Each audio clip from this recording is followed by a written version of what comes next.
Hello, everyone. My name is Dave Gutierrez. I'm the writer and the author of the book, Patriots from the Barrio. In 2014, I self-published the book. The original book,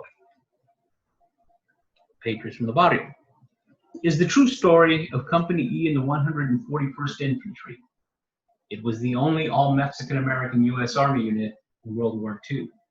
I had a relative who served in the unit, and I was looking to tell his story when I realized the historic significance of the only Mexican-American U.S. Army unit in World War II. The focus of the story shifted from telling one man's story to the entire unit's story. In 2017, Hollywood actor-producer Wilmer Valderrama obtained the film rights to the book. Wilmer's production company was looking to do a TV series based on the true story. Shortly after Wilmer's attention in Hollywood, I signed a deal with West Home Publishing, which published a new edition to the book, and that is the banner that you see behind me. And here's the cover of the new edition to Patriots from the Barrio. Now today I'm launching a series of video conferences in where I'll be speaking to many of the families of the men that served in this very unique and historical U.S. Army unit. And we're going to get started with the first chapter of this video conference series with the true story of Rafael Torres of El Paso, Texas. We hope you enjoy the first chapter of the series of video conferences that we're about to launch here. And again, this is the family members of the men of Company E. These are the families that really helped me put together their stories for me to be able to tell their true story in the book. Hope you enjoy.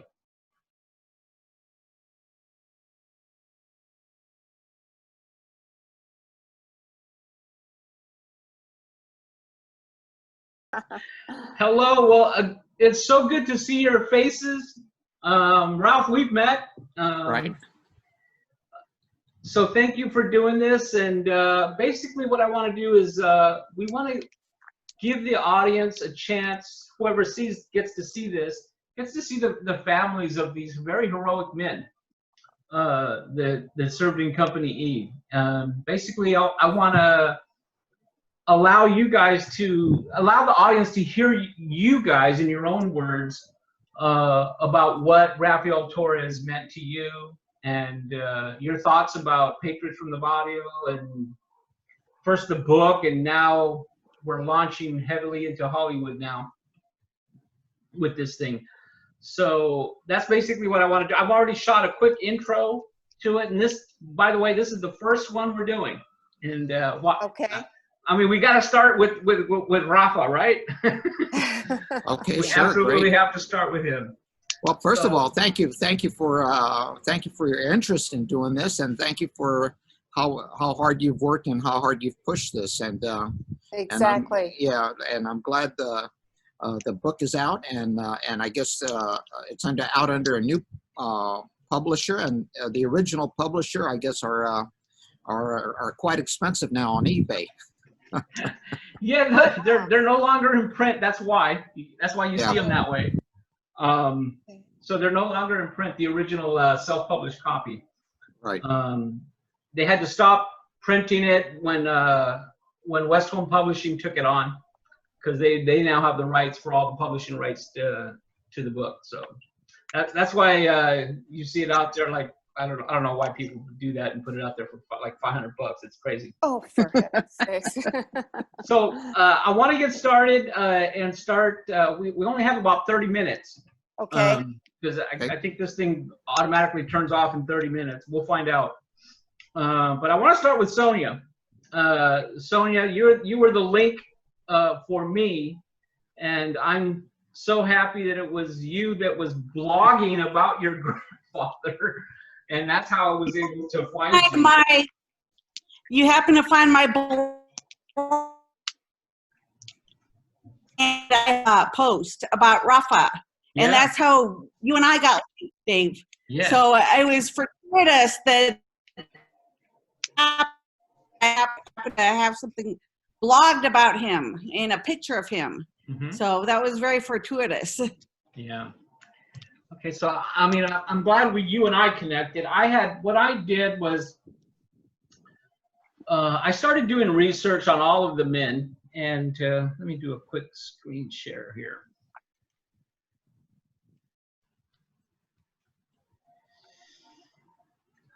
Oh, there we are. So this is my whole file folder of the 141st, and I have a file on every soldier in Company E. Hmm. And here's Rafael. And There's my dad. Yeah. and it was Sonia who after I connected with Sonia was able to send me his memoirs. What I was shocked to read that it was 200 pages of his personal memoirs. Right. And Work on those I do have always. Why did we go there?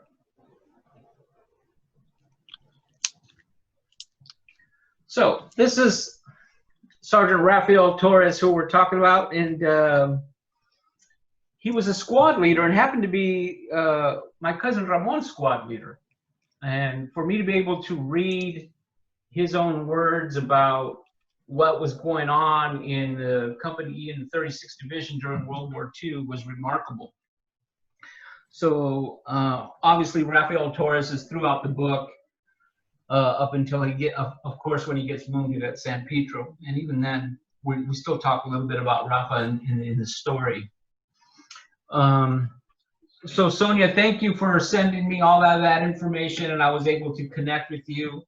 And the reason why I was looking for you and Dee was that I had already done his genealogy research and was looking for both of you already. And then I just happened to be Googling his name one day and came across your blog. So I'm glad I was able to reach out to you. Now let's go back to glad for that as well. Let's go back to Ralph and Dee. You're children of Rafael Torres. That's right. I wanted to give you an opportunity to share with us, I mean, what it was like to grow up with Rafael Torres as your father, and how much you actually knew of his World War II experience. Well, he never talked about the war, but as we got older, I know that we asked questions, and I remember he was giving me a driving lesson when I was 16, and I don't know how it came up, but he described how he was left for dead on the mountaintop. And he said that he actually it's what we would call today an out-of-body experience. But he says he remembers going up and he could see his body laying down on the mountain. And he said it was very peaceful and he saw the light. And I know it touched me very much when all that. And, you know, he said he could have kept going. He was happy to keep going. Mm-hmm. And then I just made a comment, well, you had to come back and marry Mom and have us. And the other thing I remember about him was, you know, that in the 50s, it wasn't particularly easy to grow up a person of Mexican descent. Right. My parents would have nothing of that. They were always stressing to us, we're American, we're American. And I remember we had these neighbors. Do you remember them, Junior, those teenage boys, and they were kind of trashy. They had beer cans all over their lawn. Oh, you know next door to the Onyx? Yeah, something like that. And I remember I passed by one day and they called me a dirty Mexican. I went home crying. And my father said, let's go. We're going to go over there. And I became filled with fear because he couldn't walk right. What was I going to do to help him? And I would want to run away. So I was left with this terrible conflict. I didn't want to go. I said, no, it's okay. I didn't want to go. But he taught me that we were going to go. And he had the father come out and he said he didn't want to hear any of that stuff about us. And, you know, he was never afraid to confront that. And we had several incidents when traveling or going to a restaurant. Yeah. Or my mother would say, I don't like this, let's leave. And he said, no, we're not going to leave. Yeah. So, so their biggest gift to us, in my opinion, was that we had to learn the language well, Mhm. and that we had to go to college. And that's all I ever heard. And we did. Yeah, to touch on what you were just saying, a lot of the men, when they came back, they had already been really literally through hell. Yes. So yes. when they came back, anything that was thrown at them in life was Right. going to be a piece of cake. That's They were going right. to walk through it, and they didn't care at that point because Right. they had already seen the worst of humanity. For sure. And I think a lot of them felt that way. A lot of them, expressed it in certain ways. I remember hearing the story of Eduardo Romo, who came back after he was a POW for 16 months. Oh, yeah. And when he came back, a couple of them went to one of the nightclubs in El Paso, and they didn't want to serve them. And they weren't going to stand for that anymore. Yeah. Yeah. Maybe they were, having to deal with that kind of thing before the war, but after they had been through what they had been through, they weren't going to stand for it anymore. So for sure. So I saw a lot of change in them when, as I researched and heard about their stories. Yeah, after you've been shot at, you're pretty much saying, well, I've been shot at and I've survived, bring it on. Yeah. But I guess being a boy, I was curious about war, and we lived near a military base, and Right. we'd go to the base at least every other week, and I would say almost every week, and I'd ask questions, and then he had the scars on his arm when he was shot in Salerno, during the Battle of Salerno, and I'd ask about that, and he'd talk about that, and he would just very nonchalantly say, yeah, I was shot doing this. And what along those lines about what you're going back to the out-of-body experience, he used to say, well, if I'd have been shot, you and I would have been born orphans. That is really an Omba-ism. Yes. Yeah. Yes. So yeah, and his whole life was his humor. Yes. No matter what hell he went through, he came back and he always had this humor, this twinkle in his eye. Right. His laugh was a deep belly laugh, and it was very joyful.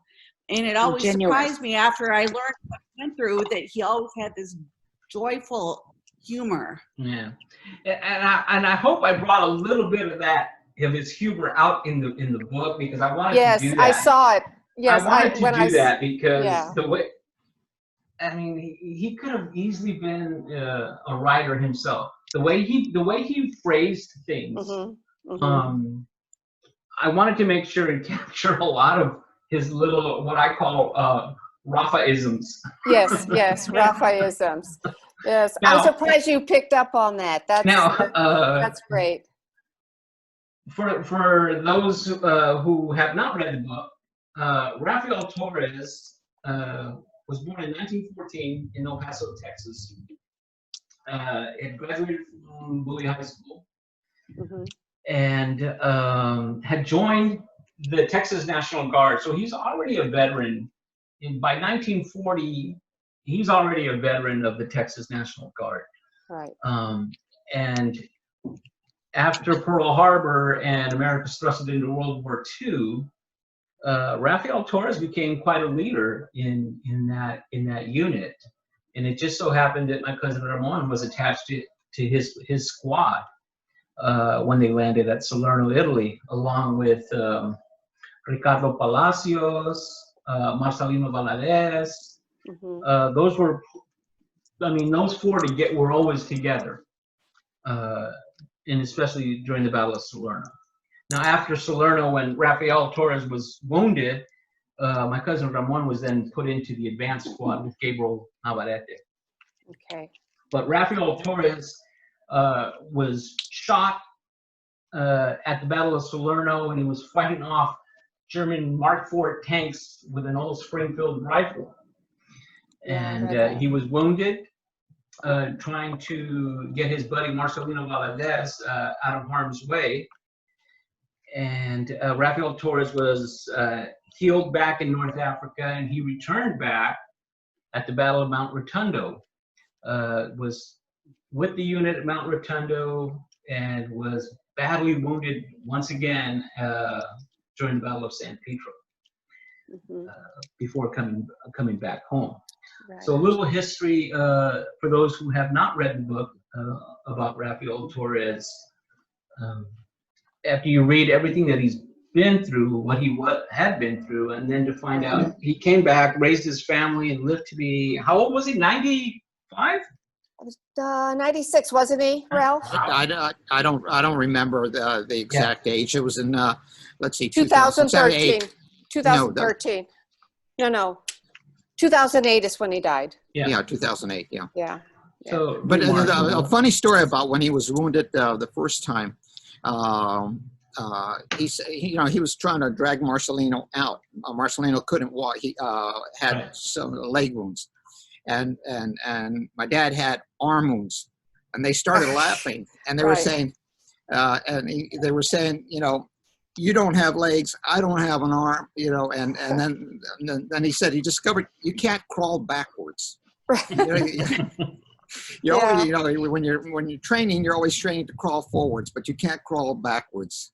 Yeah, I remember reading that. And one of the things that he always got a kick out of is when he met up with the guys in the hospital, they said, "Are you still alive?" My father always loved that. He said, they thought he had died, and he said, "Oh, that's you. Are you still alive?" And it's just, that's one story. Christine, can you talk a little bit about Rafa? You want to talk about a man of character. Hardworking, honest.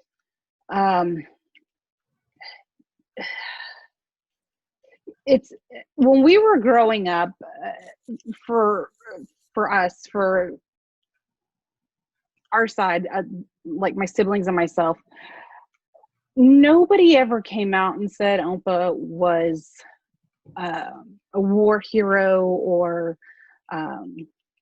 it was never explicitly stated, but there was just, we saw the pictures, we saw the medals on the wall, and he really didn't talk about it a lot, but it's like we knew he was a hero. There's just something about him, the way he carried himself, and the way he interacted with us and strangers and the waitresses at the Village Inn, and just everywhere we went, he was respected, and his character just came through with everything he did.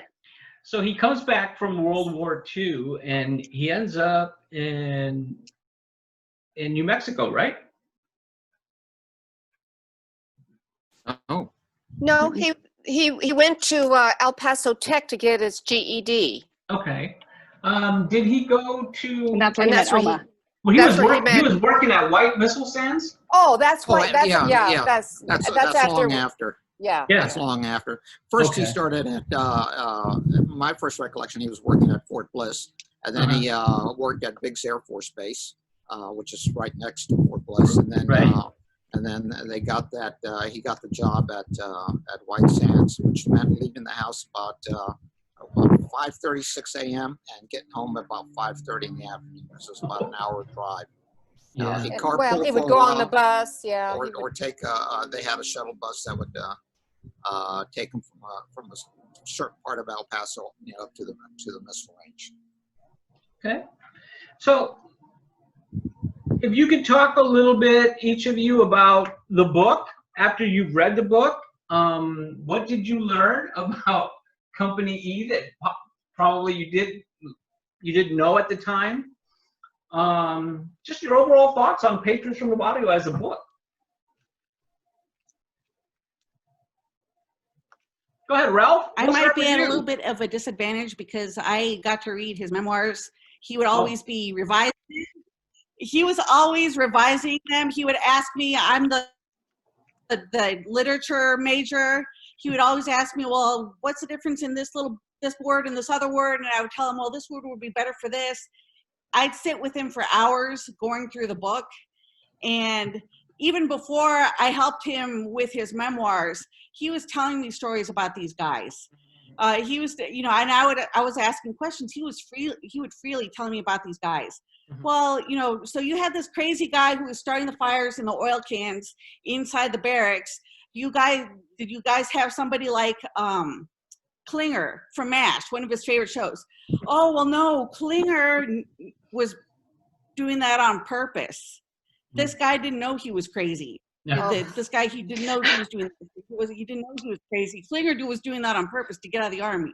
Right. So I was hearing all these stories long before the book came out. But then when I got the book, of course, Dave, you had done so much wonderful research that all these guys got a little bit more fleshed out and over again. Oh, here's another point of view. To one person or another. It was just really nice to sit down and read, a more, this book that was fleshed out more. Okay. With all these, I will second all what these men Sonia that says. Sorry, go ahead. I Go can see ahead. Christina so well. But you're the only person I can see. What I was going to say is I can second Sonia's experience. I remember in college, he would send me, I was on yearbook and newspaper in high school. So I had the red pencils and I knew the editing marks back in the day. So he would send me sections of his writing and like a $25 check for my time when I was in college. And I'd send him back his transcripts with the red marking. And so it, much like Sonia, reading, I knew that they were OMPA stories. I've always known OMPA stories, but to have a 360 view of this experience that was shared by so many but known by so little was very it was amazing. I'm grateful that you've done that. Thank you. Yes, You're yes. welcome. You're welcome. I know, I, for one, I've read the book twice. Never have I really read or imagined the horrors of war. Mhm. What these men went through, how many, I forget how many it started out with, and all the guys that died or were wounded. There were so many. It was very, very, it really, my father said, you never, never, never want war. There's nothing worse than war. So true. And, you hear about it all the time. The guys are going off. Living And nightmare. so it just, I was so impressed with, I had to get my map out because I'm terrible at geography to look at different things and where they were. I didn't Right. realize there was a valley in between mountains, and I learned a lot. I'm going to have to read it again to just about what they're all brave men. They're incredible. They're Mhm. incredible, just incredible. Ralph? Yeah, and he had shared that manuscript with all of us, and with our late brother Hector also, and But to answer your specific question, it was about the Rapido River, because in our conversations we never talked about. He did mention that, and he did talk about Navarrete positively, and he did talk about some people and some events that he did not put in his manuscript. And there were some names. He was that time when he and Marcelino were out there. There were a couple of guys watching, and afterwards they said, "We saw that. We thought, we thought you guys would be killed." And he got in and he said, "Well, why didn't you do anything?" And he didn't. And he really got mad. And I vaguely remember the name, and I'll share it with you offline. Sure. of one of the people there. And I do remember the camaraderie of the VFW and the DAV meetings Right. Right. that we would go to as a family. Okay. And especially the Veterans Day event, which for some reason I really enjoyed, probably because it was the donuts afterwards. But Well, you didn't sell the little flowers, though. I did. The little poppies. yeah, no, I remember doing the poppies at the Sunrise Shopping Center. Okay. Oh, wow. yeah. I don't remember seeing. I remember I did it, but I didn't realize. So for those who are not aware, when those that survived the war in Company E came back to El Paso, they formed a club. They called it the Men of Company E Club, and they held. Well, first of all, the VFW Hall in El Paso was named after Rocky Segura, who was part of Company E and that died at the Rapido River. So I believe it was a joint VFW that was called the McDonald Segura Yes, Hall. Segura Yeah. McDonald. Segura McDonald Uh-huh. Hall. And what the Men of Company E would do was they'd hold dances Yeah. during the years and held events and did charity work in the community. So they were a big part of the El Paso community many years Yes. after World War II. Right. And I Right. was going to ask you is how much was Rafael involved in that? Oh, he was. We went to the parties, the family Okay. parties. Yeah, I remember doing that a lot. So. Now, do you remember, did you ever have any contact with any of the other veterans afterwards? Yes, Lucindo. He's the one that has an amputated leg. Do you know who I'm talking about, Junior? He used to play the piano at the parties. Oh, I remember him. It's not Barajas, is it? No, Lucindo. I just can't remember his last name. Well, I was going to say I remember going to the DAV meetings, and that's where you'd see men with the artificial the hooks, Yeah. which they had at that time, and the artificial legs, and so we grew up seeing people like that. Yeah. Yeah. So it's we you know did. it's and so you'd see as little. So later on in life, when we saw people like that, it was Yeah. I has an artificial leg, no big deal. I know. I remember I was leaning against. Lucindo was playing the piano just beautifully, and I was on the floor. I was just very little, and I touched his leg, and then I raised the pants, and I couldn't believe what I saw. It was a white, waxy-looking, hard plastic leg, and they all thought it was funny. But I remember that. Yeah. Okay, so If I cut out, we're having a thunderstorm roll through, which is why you hear the dog barking. So okay, it's not because I'm just leaving it. gotcha, got you. That's why my internet's a little bit weird. So Okay, that's why so the book was released in 2014. Wilmer Valderrama came on board in 2017. Awesome. And he picked up the film rights to it. And just a few weeks ago, it was announced that CBS TV Studios is now attached to the project. What had happened was Wilmer Valderrama had signed a deal with CBS TV Studios, and it was a first look deal, which means that anything that Wilmer Valderrama's production company is producing, that CBS TV Studios gets a first look at it. They get to see it first and decide whether or not they want to take it First on. refusal. Or they'll like, you can keep it, or no, we want this one. Well, Patriots from the Barrio was one that CBS TV Studios said yes to. They weren't going to let that get out of their hands, and so they're now attached to the project. As you read, John Covarrubias has been brought on board, and he will be one of the screenwriters to the project. Now, John Covarrubias is currently working on the Stars TV show. I'm trying to can't remember the name of the show, but there's a new hit show on Stars. And I should have wrote that down, but John was right in that, and he's also did part of Training Day, the TV series Training Day, before they had to cancel because I believe the actor passed away in that. But he's done a little work in Hollywood, and he's now attached to this project.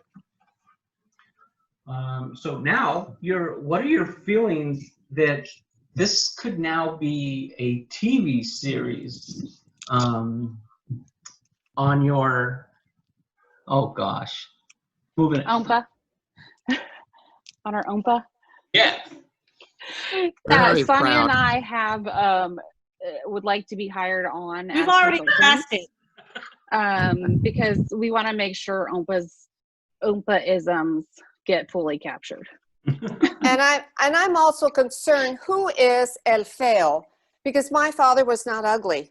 And what poor guy got called El Feo? He was part of the 142nd. He was not part of the 141st. Oh, okay. But he was part of the 36th Division, and I believe he was from Fort, what is that? There's another, Fort Stockton, Texas, I believe it is. Okay. That's where he's from. He's from a really small town. Well, the guy they call Blondie was the darkest guy. The darkest guy. Is that in the right? group. Yeah. Right. Yeah, we're running out of time because they're going to cut us off. But I want to thank you all for coming on and talking about Rafael Torres. And for the audience, this is the family of Rafael Torres that's in the book Patriots from the Barrio. Thank you very much, Dave. Thank you. Thank you, Dave. Thank you. Thank you, Dave. Thank you all. All right.